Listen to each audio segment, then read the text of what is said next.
Eto na nga guys, meron akong piprituhin na tilapia. So, bumili ako kanina. Itong apat is 140. Pero sobra siya ng konti kaya ginawa ko ng 50. Ayan. Tapos, alam nyo, may kasalanan na naman ako. Alam nyo ba, luto na ako, nakapaglinis na ako sa loob ng bahay, nakapaglinis na ako ng aso. Tapos, ito pala, may nakalimutan ako. May nakasalang pala ako. Ayan siya, oh. Ayan, naging ganyan na naman siya noong una kamote. Noong una kamote, ito naman ngayon saging naman. Tingnan nyo naman. Paglabas ko kanya, sabi ko, ano yun? Parang may piniprito. Parang may iniihaw. Ayan na siya. Kalimutan ko talaga to, promise.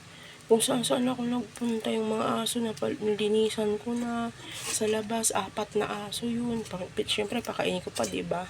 Ayan. Tapos, ayan na naman siya. Oh my God! Nangyari, besh. Ayan na nga. So, yun, paglabas ko kanina, nakapaglinis pa ako ng isda. Kasi nga, hindi pa ako lumalabas dito kasi nga wala pa naman akong lulutuin. Pero kanina, naglabas ako kasi sinalaan ko nga ito. Kaya, yun. Yan.